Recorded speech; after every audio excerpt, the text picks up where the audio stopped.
어깨 아파서 미치겠다. 어깨 통증. 허리가 아파서 돌겠다. 척추 통증. 죽지 못해다 걸어다닌다. 관절 통증. 밤마다 아파서 잠 설친다. 신경 통증. 호환마마보다 무서운 대상, 포진 등등 세상 모든 통증을 제대로 해결해 드립니다. 국기국이 최고과 다정한 동네의사 김영건 원장의 아프다고 좀 울지 마세요.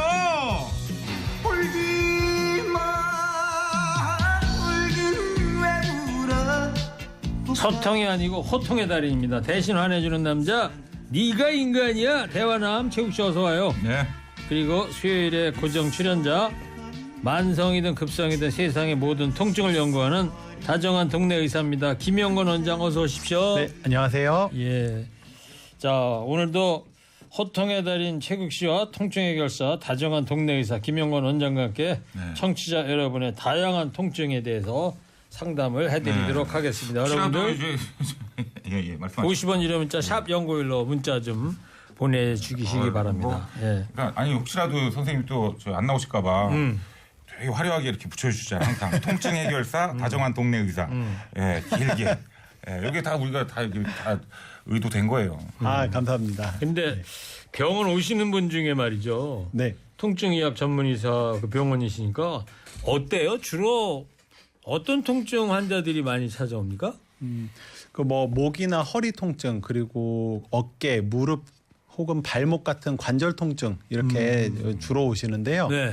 지난 한 주간은 좀 날씨가 네. 오락가락했잖아요. 네. 비도 많이 오고 막 갑자기 추웠다가 그렇죠. 낮에는 갑자기 날씨가 따뜻해지고. 굳은 적이 많았지. 예. 네, 비도 오고 바람도 불고. 네 맞습니다. 아, 그럴 때는 더 환자분이 더 많이 오시겠네요, 진짜 확실히. 네, 그럴 때는 특히 관절통 있는 분들이 많이 오시는데요. 특히 무릎 환자가 되게 많으셨어요. 무릎 환자. 네, 이제 뭐 비 오고 그러면 쑤신다, 막 이렇게 가만히 있어도 시큰거리고 아프다 이렇게 그럼 아프신 원장님 분들. 같은 경우는 이제 뭐 장마철이나 태풍 이럴 때가 성수기예요? 그렇지는 않습니다. 아, 그거 아니야? 막 성수기라는 괜히 가슴 설레시겠는데 막 비 올 것 같으면. 약간 추웠다가 따뜻해지면 환자분들이 많이 오시고요. 아, 환절기 또. 예. 뭐, 예. 그래서 이제 한동안 또 이제 막 오시다가 이제 날씨가 너무 좋으면 이제 바깥으로 외출하시고 그리고 뭐 여행 가시고 그러면서 조금 줄었다가 또 이제 추워지려고 하면은 본격적으로 추워지기 전에 바짝 또 많이 오시고. 그럼 뭐 보통 거의 계속 오신다는 얘기네요. 환자분들. 와, 근데 참 계속 참, 환자분들 보고 있습니다. 환자분들 이게 어떻게 참 선생님 입장에서는 많이 오시는 게 좋은 건데 또 우리 입장에서도 환자가 없었으면 좋겠고. 예. 네. 그래요. 안 아프시는 게 최고죠. 그래서 이렇게 방송하면서 좀 병원 안 오시고 좀 그 도움 되실 수 있게. 저는 궁금한 게 선생님도 가끔 뭐 어깨가 결리고 뭐 통증이 있을 때가 있을 거 아닙니까? 네. 그럼 뭐 다른 병원 가세요? 아니면 본인이 뭐 진찰을 하세요? 옛날에 은사님 찾아간다고 그러지 않았나? 맞습니다. 저는 은사님 찾아뵙습니다. 은사님이 계시는 병원으로 가요? 네. 아, 진짜. 저는 강북삼성병원으로 주로 진짜 가서. 중이 제 머리를 못 깎는구나. 네. 네. 근데 이 날 굳으면은 무릎 환자가 많이 오신다 그러는데 왜 그런 거예요? 네. 확실한 원인은 모르지만 아마도 그 날씨 차에 의한 기압 변동 때문에 이제 관절 안에서 이제 내압이 증가하거나 줄어들면서 통증이 더 심해지시는 걸로 이해하고 그거 있습니다. 모형 가져왔는데 그거 갖고서 네. 그래서 그렇게 무릎이 아프실 때 특히 특히 아픈 경우에 어떻게 관리하면 좋을지 좀 설명을 드리고 싶어서 모형을 가지고 왔어요. 예. 무릎 통증이 있으신 분들은요. 무릎을 90도 이상으로 구부리는 게 안 좋습니다. 90도 이상으로 구부리게 되면은 관절 안에 공간이 더 좁아지게 되거든요. 그쵸. 그래서 더 관절 안에 공간이 좁아지면서 연골과 연골 사이에서 이제 반월상 연골이라고 하는 연골이 조금은 자극을 받으면서 대부분은 이제 통증이 있으신데 그런 통증이 더 생기기 때문에 살짝은 무릎을 이제 구부린 상태에서 90도 이상으로 편 자세에서 조금 쉬시도록 말씀을 드리고 뭐 항상 제가 말씀드리는 소염진 통제 같은 거 좀 드셔도 됩니다. 너무 많이 구부리면 안 된다. 네, 쪼그려 앉는다든지 양반다리하고 바닥에 앉는다든지. 그 무릎 모형에 보면 노란 하얀 건 뼈고. 네, 그죠? 하얀 건 뼈고요. 노란 게 힘줄이에요, 뭐예요, 그게? 예, 요 노란 인대? 건 예, 힘줄이고 인대고 그렇습니다. 무릎 바깥쪽에 있는 축부인대 같은 것들도 이제 눌러보면 이렇게 아픈 분들이 있거든요. 그런 분들은 이런 축부인대에 어떤 그 체외 충격파라든지 뭐 주사 우리 치료 인체에 그렇게 다 있는 거예요. 지금 이 속에 들어가 있는 거예요. 지금. 네, 아주 간략하게 표현한 거기는 하지만 큰 구조물은 설명이 되어 있습니다. 설마 뭐 저 최욱 씨 다 있어 다 무릎에? 아, 그럼 설마 없는 걸 갖고 왔겠습니까? 몸속에? 아니 최욱 씨 다 있냐 다 이거야. 있겠지. 아주 신기해. 아유, 예. 너무 웃겼어. 예, 저게 다 제가 몸속에 있는 웃겨. 거예요? 그리고 저기 김용건 원장님 왔으니까 며칠 전에 네. 저 인터뷰하다가 한 청취자께서 남편이 길랑발의 증후군으로 고생하는 분이 있었어요. 아, 네네. 길랑발의 증후군이라 그래서 네네. 조금 여쭤보긴 했었는데 그 사연이 그거였어요. 72살 할머니 주부께서 문자를 보내셨는데 네. 남편이 젊었을 때 길랑바레라고 하는 전신마비 이런 희소병을 앓았대요. 네. 그 시어머니의 눈물 나는 간병으로 회생을 해서 몇십 년을 정상인과 다름없이 살다가 최근 들어가지고 좀 기운이 없으시다 이런 말씀을 하신 적이 있는데 네. 이게 길랑발의 증후군이라는 게 뭐예요? 이게 처음 들어봤네. 네. 길랑발의 뜻이 뭐예요, 저게? 그 길랑바레라고 하는 사실 그 의사가 진단한 이제 병인데요. 의사 이름입니까? 그럼 길랑바레가? 네, 의사 이름입니다. 그 자가 면역 질환의 일환인데 이제 자가 면역 질환이라는 게 이제 내 몸 안에 있는 면역 세포들이라고 하는 백혈구라든지 이런 면역 세포들이 실제로는 어떤 외부에서 들어온 어떤 병균이라든가 혹은 없애야 되는 어떤 조직이 아닌데 스스로 공격을 하는 그런 병이 있어요. 이제 자가 면역 질환 중에서도 이제 말초 신경을 공격하는 그런 이제 병 중에 한 부류인데요. 길랑바레가 이제 길랑바레 그 증후군에 걸리신 분들은 대부분 이제 양측성으로 이제 힘이 빠지고 나중에는 이제 뭐 호흡이 잘 안 되는 호흡 근육에까지 영향을 미쳐서 호흡을 못하는 예, 그런 전신이 마비가 되는 거군요. 네, 전신 마비가 되는. 루게릭병이랑은 좀 다른 건가요, 그러면? 또 루게릭병이랑은 조금 다릅니다. 그 길랑바레 증후군 같은 경우에는 이제 양측성으로 좀 진행이 되면서 그리고 막 통증을 엄청나게 수반하거나 그러지는 않거든요. 네. 예, 진짜? 물론 그 통증으로 고생하시는 분들도 있는 것으로 알고 있고 길랑바레 증후군이 제가 이제 주로 보는 질환은 아니지만 그 아래쪽에 있는 분류가 한 5가지 정도 되는 걸로 알고 있어요. 네. 예. 이제 그 증상에 따라서 조금씩 다르게 근데 이제 이제 완쾌가 되나 봐요. 이렇게 시어머니가 이렇게 이제 간병을 그렇게 해서 해가지고. 몇십 년을 제대로 정상 생활을 하셨는데 최근 들어가지고 네. 그 남편께서 몸이 안 좋으시다 그때 그런 사연을 그때 보내신 적이 있어요. 그래서 저도 그때 그 방송 보고 아 그때 이제- 들었습니까? 아, 예, 네. 그때 이제 그 진료 중이라서 듣지는 못하고 이제 다시 보기로 듣기? 다시 듣기로 봤는데 다시 듣기로 허리케인 라디오를 듣습니까? 아, 네네. 그날은 참, 진료하기도 바쁜데 퇴근하고 또 그걸 들어주고 있어요. 아 고맙네. 예. 예, 잠깐 어떻게 우연찮게 들었어요. 네. 본인이 나온 프로그램은 계속 보게 돼요. 듣게 되고. 좀 아니 그런 게 김영건 원장에 나온 코너가 아니었지. 그래도 보게 되더라고. 네. 딴 사람들은 어떻게 하나. 뭐 그런 알겠습니다. 거잖아요. 네, 맞습니다. 예, 딱 지금 오늘 무슨 밖에서 일이 있었는지. 찾았는데 인터넷으로 길랑바레 증후군 이름이 왜 길랑바레 증후군이냐면 1916년 프랑스 신경학자 길랑하고 바레 의사 둘이 두 사람이구나. 처음으로 이걸 네. 발표를 해서 길랑 바레 한 사람 이름이 아니고 프랑스 의사 두 사람이네. 그래요. 길랑과 바레. 보니까 이제 길랑이 제일 저자인가 본데 보니까 먼저 나오는 거죠. 오, 야 별걸 다 한다 너. 그냥 막 던지는 거예요. 그냥. 있는 것 같은데요? 뭐라도 해야 될 거 아니에요. 좋았어. 자, 이제 청취자 여러분들 문자 상담 문자 소개해 드릴 테니까 자, 김영원 원장님 준비됐죠? 네. 8938님입니다. 안녕하세요. 19형, 구기형, 멋진 원장님. 저는 왼쪽 어깨 통증을 달고 사는 사람인데 아이고. 병원에서 왼쪽 어깨 통증이래. 네. 병원에서는 석회가 껴서 그렇다고 하더라고요. 그런데 약을 꾸준히 먹어야 한다던데 네. 좀 더 빠르게 좋아지는 방법 없어요? 아, 이거 석회. 이거 네. 저기잖아요. 체국이 전문이야? 네. 어? 체외 충격파. 아, 그쵸, 바로 들어가야 되는 거 아닙니까 이거? 석회 꼈을 때? 네, 체외 충격파가 분명히 도움이 될 겁니다. 네. 좀 더 빠르게 좋아지는 방법은 사실은 주사 치료를 하면은 조금 더 빠르게 좋아질 수가 있어요.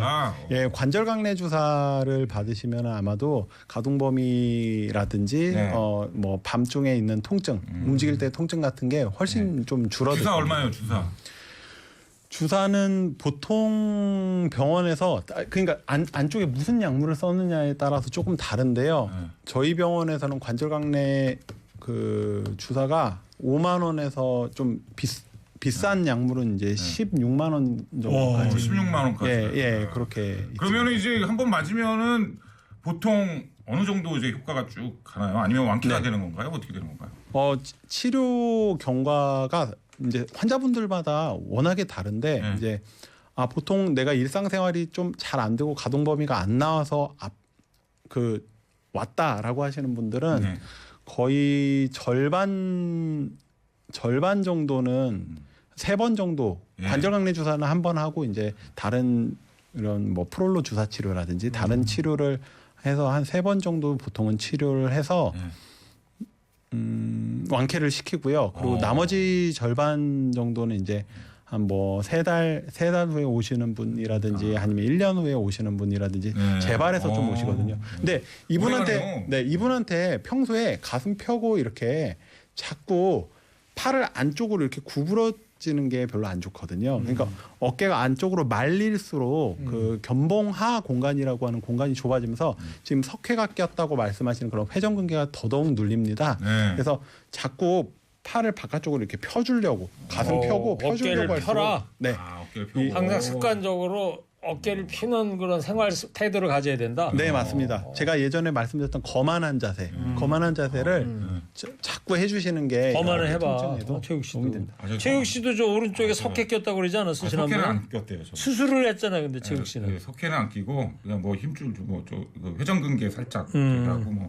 많이 좋아졌어요 이제? 예, 점점 좋아지고 있습니다. 예, 우리 선생님께서 또 하라는 대로 하니까. 지금 그 8938님께 이제 주사 치료를 권했는데 주사를 맞으셔야겠네요. 그러면. 아니 저도 이게 40대 한 20년 전쯤이지.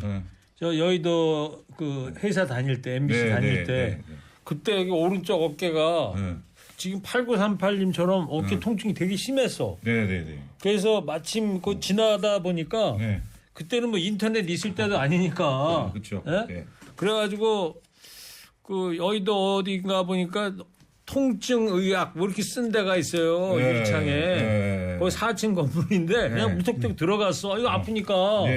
이거 어디 가야 될지 모르겠는 거야 도대체가. 그렇죠. 여기가 아픈데. 아니 정형외과 이런 데 가야지 어깨 아픈데. 이거 안 보였어. 예. 걸어가다 보니까 버스 타고 가다 보니까 통증의학 써있길래 한번 들어가 봤지. 그 여기 아파서 왔다 그랬더니 그 의사 선생님이 거기 진짜 주사를 놔줬어요. 아 진짜. 보름 일주일에 한 번씩 한 3번인가? 가고 온열 치료라 해가지고 빨간 그 전등 켜진 거 있잖아요. 그런 거 쪼이고. 그랬더니 정말 보름 만에 그때 깨끗이 나왔어. 좋아졌어요. 그 다음부터 얘가 안 아파. 그때 나 아직 지금 8938님 얘기 듣다 보니까 그 옛날 생각이 나서 말씀을 드렸어요. 혹시 그 주사 맞으시고 그다음 술을 좀 안 드셨죠? 주사 맞고요? 안 드셨을 거 아니야. 주사 맞는 동안에? 제가 봤을 때 주사보다는 그 술을 안 드셔서 술병이 나고. 여보세요. 뭔 소리야. 생각이 좀 드는데. 이거 아픈 거하고 술하고 뭔 상관이 있어? 맨날 온몸이 아프다며요. 아니, 의사 선생님 있으니까 이 관절 아픈 거하고 술하고 뭐 문제가 있어요? 관련이 많이 있습니다. 많죠, 형. 아이 참. 야, 너 뭐 작작 좀 드셔 좀. 진짜. 아니 지금 맨날 의학적인 아프다고 설명을 들어야지 감성적으로 할 때가 아니잖아. 그거 본인 사연이 더 길어 어떻게 해요? 문자 온 거보다. 자, 5585님입니다. 이번에는 80대입니다. 3년 전에 내시경 수술을 했는데 요즘은 왼쪽 다리가 저려서 걸음을 오래 걸을 수가 없어서 쉬었다 걷곤 합니다. 주사로도 치료한다는데 가능한 건가요? 내시경 시술을 했다는 거는 뭐 어떤 걸 한 거예요?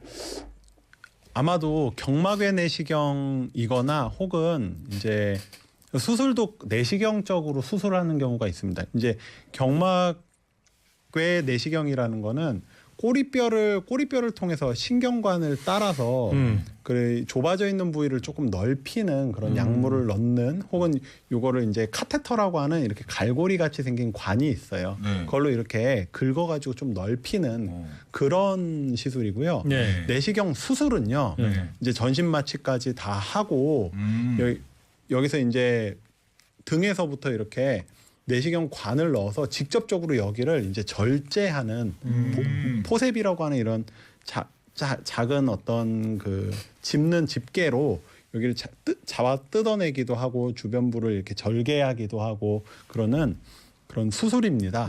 그래서 그러니까 정확히 허리를 내시경 수술로 하신 것 같은데 네. 지금 네. 말씀이 근데 3년 전에 그걸 했는데 요즘에 왼쪽 다리가 저리시다는 거예요. 네. 네. 아마도 그 왼쪽 다리로 가는 신경 이제 여기서 보면 이쪽이겠죠.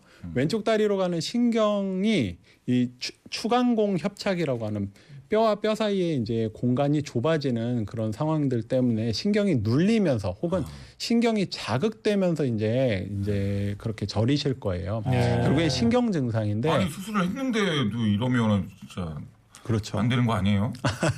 이게 수술했다고 100% 낫는다라는 사실은 그 보장은 없어요. 그 의학이라는 아니 수술하면 100% 나아야지 어떻게 그렇게 말씀하십니까, 선생님? 이게 의학이라는 거는 어떻게 그 통계학 그러니까 통계적으로 이게 의미가 있다라는 게 나오면은 이제 적용을 해서 효과 있는 분들이 많구나.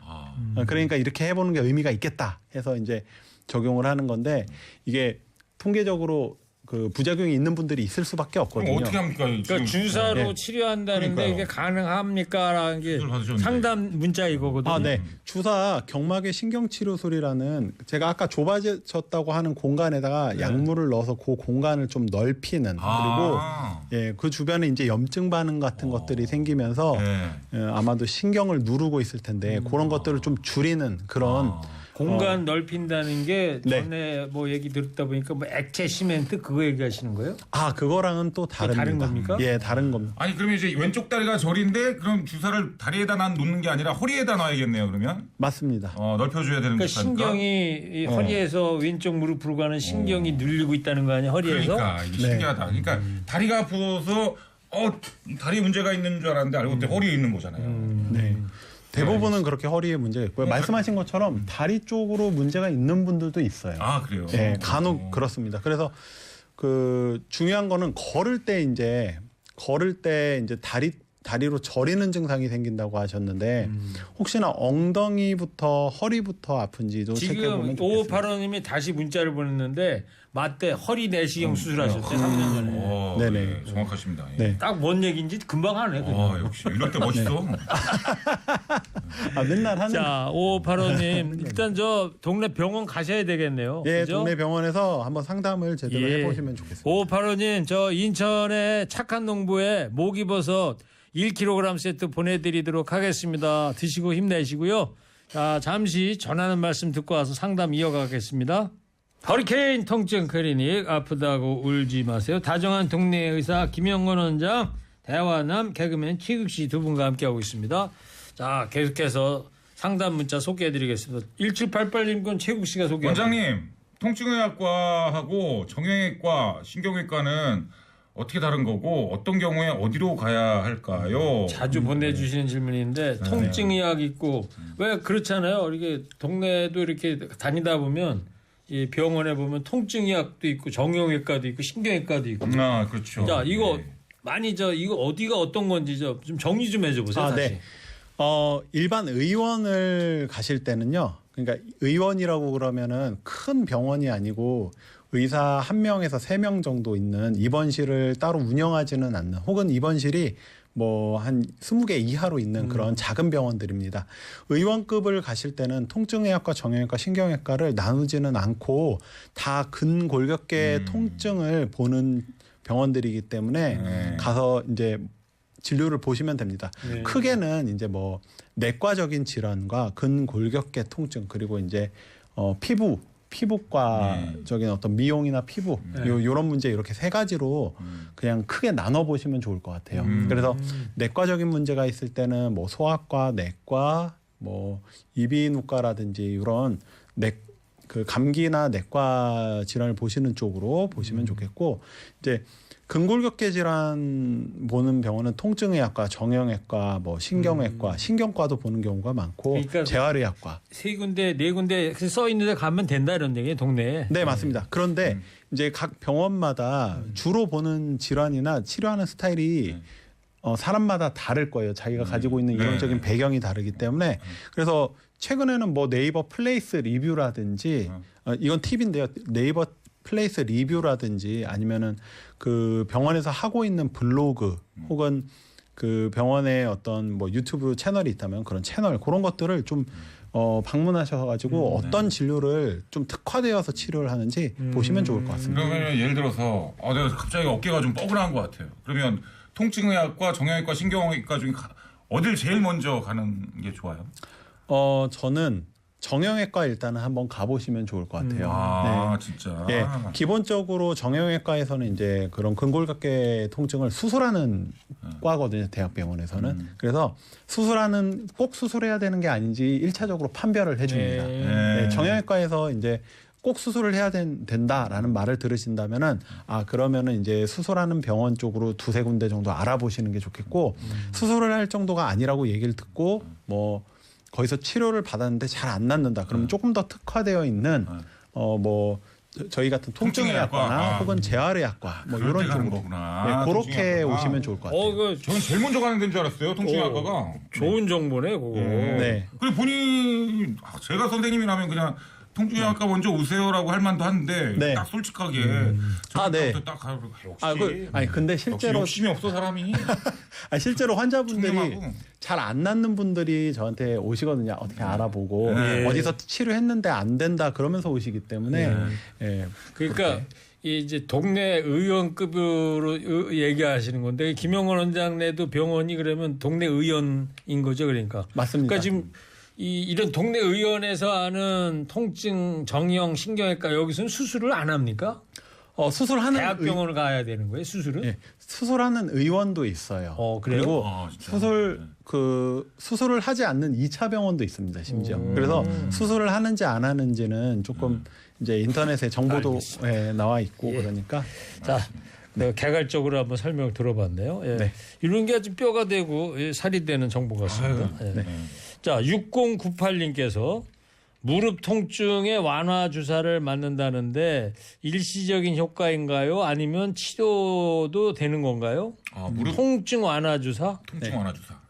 통증 완화 주사라는 게 정확히 뭔지 모르겠는데 뭐 엉덩이에 진통제를 맞을 수도 있고요. 아니면 무릎 관절강 안쪽으로 어떤 그 히알루론산이라든지 뭐 DNA 주사 혹은 뭐 콜라겐 요런 주사를 맞을 수도 있고요.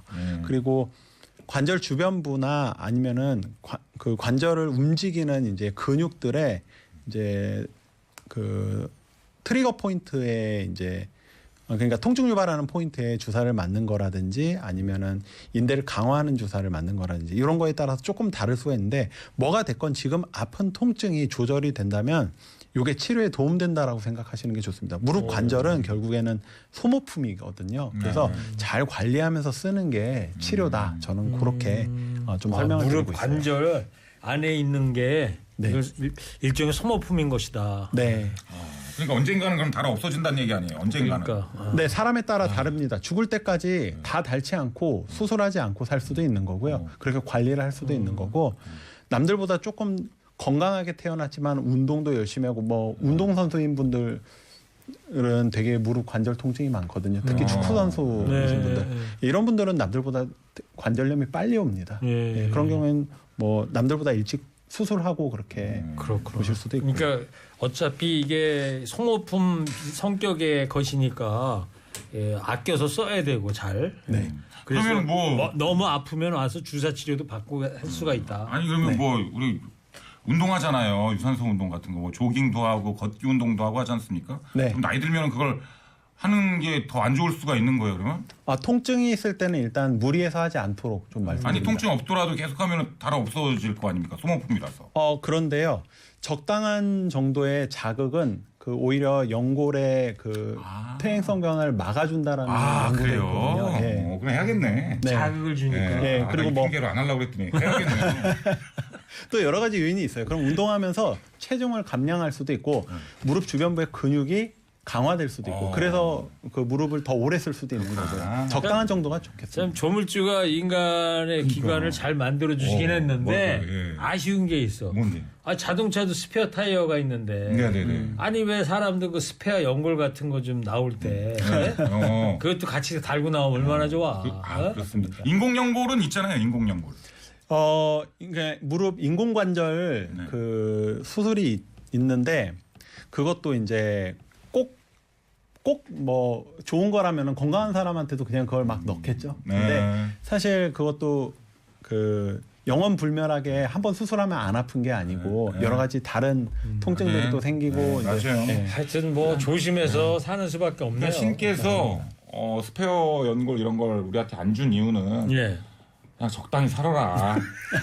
오래 살아서 뭐 하냐 진짜. 솔직히 뭐 우리 오래 살면 뭐 솔직히 뭐 200년 300년 살면 뭐 아니, 돈이 없는데 뭐. 생각해보면 또 그래. 그러니까 신이 대단하신 거야. 알았어. 나 100살 정도까지만 살고. 뭐 이런 TBS 거. 정상화를 매우 염원합니다. 뭐 먹고 살만해야 오래 살면 좋은 거지 뭐. 죽는 소리 하니까 갑자기, 갑자기 또 우울해지네, 이거. 의사 선생님이 TBS 정상화 얘기까지 하잖아. 뭐 이제 뭐하러 해. 맞아. 무릎도 정상화해야 되고 네. 방송국도 정상화해야 되고. 맞습니다. 바쁘다. 자, 예. 이번에는 3398님 문자입니다. 안녕하세요. 저는 65살 남자입니다.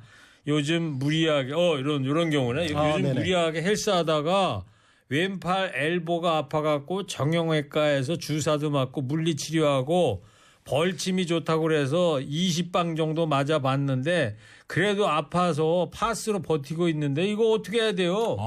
봉침. 예. 벌침, 봉침, 예. 벌봉자 써가지고 20방이면은 이거 뭐 보험 안 되잖아요, 일단. 네. 아니 봉침이라는 게 뭐야? 이 실제로 벌을 갖다 여기다 쑤인다는 건 뭐야? 이거? 허준 못 보셔서 허준? 거기 다 나오잖아요. 허준, 장금이 뭐 이런 데도 다 나와. 거기 벌을 갖다가 이게 쏘이는 진짜 거야? 벌침으로 이렇게 딱 이렇게 하니까 막. 아니 요새 그런 낳고 막 하더라고.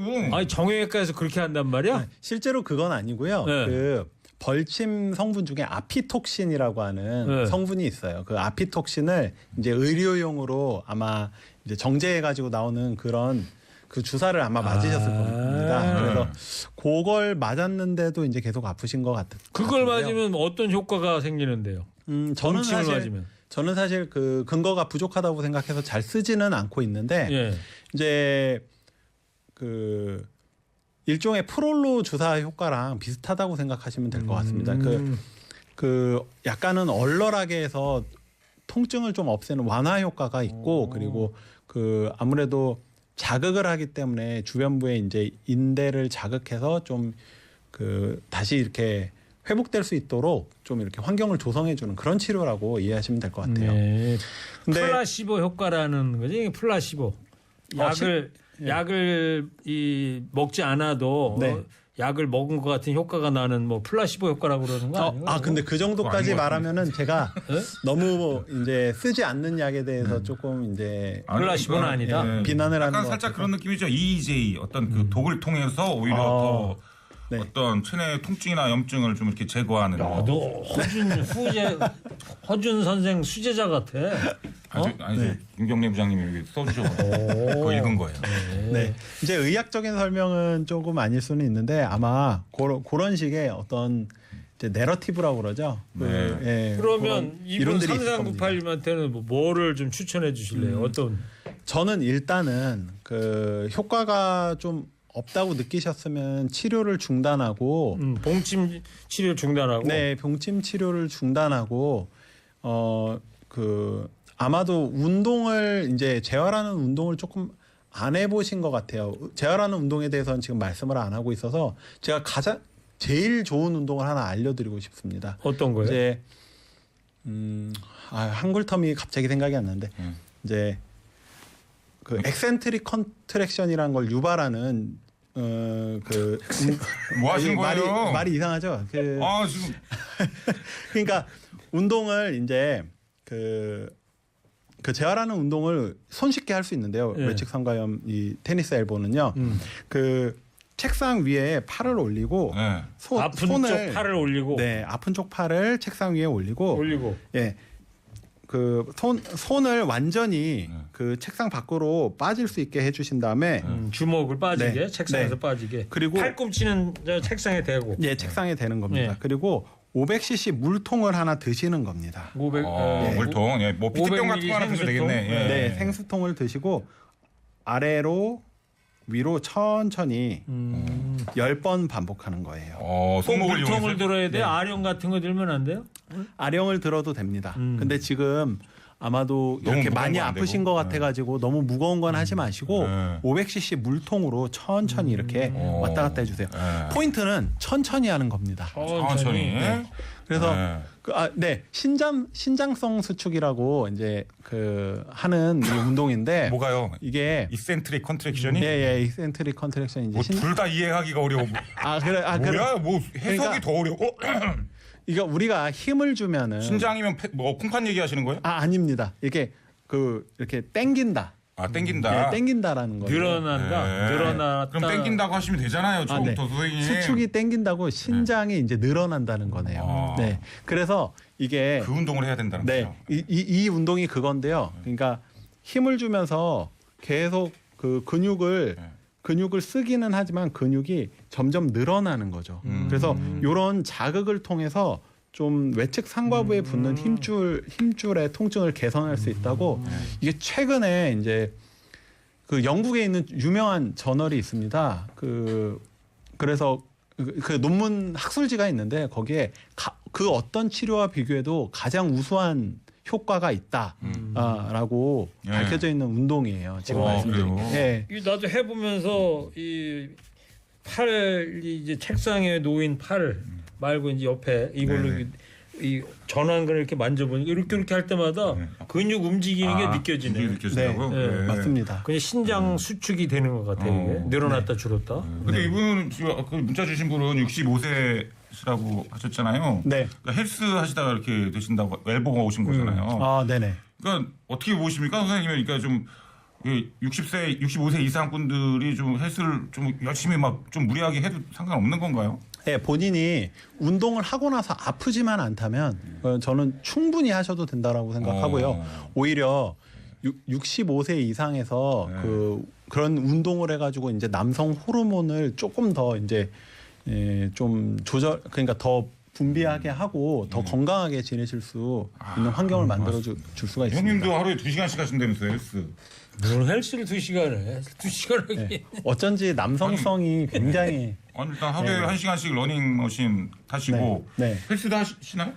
엽기 같은 거 들죠. 아니 근테크라고 그러잖아. 나이 먹으면 재테크가 그래도, 중요하지만 그래도 완전 물렁하진 않아요. 네. 근테크라고 있잖아요. 근육을 저축해야 된다는 거야. 근육을. 나이 먹어봐. 잘하십니다, 진짜. 이제 올 가을 되면 저도 이제 지하철 공사에 취직해. 전무로. 지하철 공사 전무된다고. 축하드립니다, 진짜. 뭔지 알아? 공짜로 타신다고. 전철 무임승차. 법인카드도 하나 달라고 하시죠. 예. 법인차 땅속에 큰 거 다니잖아. 형님 차가 제일 큰데. 65세. 아직은 몇 달 남았어. 정식으로 65세 되려면. 그렇습니다. 예. 자, 이번에는 4991님 문자 소개해 주세요. 저는 10년 전에 운동을 하다가 목이 뒤로 꺾였는데요. 어휴, 목이 뒤로 꺾여. 그 당시 치료를 제대로 안 해서 병원에 가봤더니 목 힘줄이 뼈처럼 하얗게 굳었답니다. 목이 뒤로 잘 안 접히고요. 좌우로도 안 돼요. 병원에서는 방법이 없다고 하네요. 나이는 55세입니다. 방법이 없을까요? 나이도 젊으신데. 그러게요. 예. 목 힘줄이 하얗게 굳었대. 그럼 목이 이렇게 일자로 지금 안 움직이는 상태시라는 건가요? 그러면? 지금 그 말씀하신 게 힘줄이 하얗게 굳었다라고 말씀하셨는데요.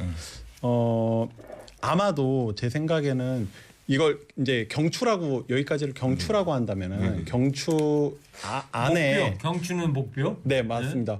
목뼈에 이제 척수 신경이 지나가는 요 척수 공간에 앞뒤로 전방 후방 횡인대가 있거든요. 그 횡인대가 이제 그 경화되는, 그러니까 딱딱하게 굳는 그런 병들이 있어요. 네, 그래서 아마도 그런 뭐 후종인대 후종인대 고라증이라든지 이런 안쪽에서 이게 이제 생긴 분들이 있는데 이런 분들은 사실 약으로 조절하고 신경 증상이 더 진행되지 않도록 막는 것이 최선이고 만약에 뭐 너무 힘들다 그러면 수술하는 것도 이제 방법이 있는 것으로 알고 있는데 효과가 매우 떨어지는 것으로 알고 있습니다. 이게 또 수술 잘못했다가 그러니까 이분 병원 다니는 병원에서 의사 선생님이 딴 방법이 없다 이렇게 말씀하신다는 거 아니에요? 네. 그래서 저도 사실 이렇게 오시면은 이제 참 제가 해드릴 수 있는 게 없어서 저도 참 송구한 마음이 많이 드는데 안타깝습니다, 근데, 진짜. 네, 안타까운데 그 더 진행되지 않도록 하는 어떤 그 먹는 약 같은 거라든지 아니면은 다른 피 검사상에서 이제 조절할 수 있는 어떤 그런 인자가 있든지 그럴 겁니다. 그거 한번 진료 잘 보셔가지고 그 포기하지 않고 계속 병원 꾸준히 다니시면서 네. 관리하시면 좋겠어요. 그래요. 네. 그러니까 어떤 신뢰하는 그 의사 선생님을 만나는 것 자체도 참 그 어떤 본인의 건강을 위해서는 좋은 것 같아. 아 나는 저 의사 말만 믿으면 돼. 어떻게 뭐든지 시키는 대로 하면 돼. 그러니까요. 예. 예. 저 시간이 거의 다 돼가지고 저 하나만 좀 여쭤보면 안 됩니까? 예. 저 혹시 통증의학과에서 네. 항문 거간 증후군도 보시나요? 항문 거간 증후군요. 그것도 통증이 아니 제가 갑자기 중간 한 달에 가끔씩 밤에 항문. 항문 안쪽에 네. 너무 아픈 거야 막 죽을 정도로 막. 근데 병명까지 벌써 다 알고 있어. 그래서 찾아봤더니 항문 거간 증후군일 가능성이 크대요. 그러니까 네. 왜냐면 저 치질도 인터넷 없고, 찾아보니까 네, 치질도 없고 뭐 그 뭐야 대장내시경 해설도 다 이상 없거든요. 네. 근데 좀 오래 앉아 있는 날, 뭐 있잖아요, 뭐 스트레스 받는 날, 뭐 가끔 이렇게 밤에 새벽에 막 예전에 이게 똥침 맞을 때 맞으면 그 오는 통증 있죠. 네. 그것처럼 엄청 아픈 거예요. 그런 거는 항문외과 전문의한테 가서 물어봐야지. 통증의학 전문의한테 다 그래도 아냐? 혹시라도 이쪽에서도 네. 보시는 줄 알고. 일단 뭐 근육에 그 근경련 일환으로 그렇게 네, 그런 느낌이래요, 경련. 예. 통증이 좀 생길 수가 있어서 그런 통증 생겼을 때 제가 신경통약을 한번 처방해 드려볼게요. 도움 진짜요? 되시는지 한번 보시죠. 그래요? 예. 예. 급여요, 비급여요? 급여입니다. 급여입니다. 예. 당장 가겠습니다. 예. 영 아프면 기저귀로 이거 차든지. 너무 신기한 거, 뭐 없던 증상이라서. 새거나 그런 건 없고. 뭐 없어요, 그런 거. 기저귀는 안 차도 되겠네. 예. 그리고 근데 30분 정도 지나면 씻은 듯이 또 없어져. 그리고 한동안 또 괜찮다가 막 보름 있다가 또 됐어. 새벽에 거기까지 또. 합시다. 냄새가 좀 날라고. 죄송합니다. 뭘 기저귀를 차요? 자, 너무하시네, 밖에. 자, 이제 오늘 통증 클리닉 아프다고 울지 마세요. 오늘 여기까지 해야 되겠습니다. 자, 다정한 동네 의사 김영건 원장 오늘 말씀 잘 들었습니다. 수고하셨어요. 네, 감사합니다. 수고하셨습니다. 최국 씨도 고맙습니다. 수고했고요. 감사합니다. 네, 오늘 끝곡은 이 노래 준비했습니다. 최영철이 부릅니다. 사랑이 왔다다 라는 노래. 저 처음 듣는 노래 같은데. 나 자, 이 그런 줄 노래 알았어, 나도. 들려드리면서 저는 내일 다시 뵙겠습니다. 누가 최고다? 내가 최고다. 어제 잘했는데. 감사합니다.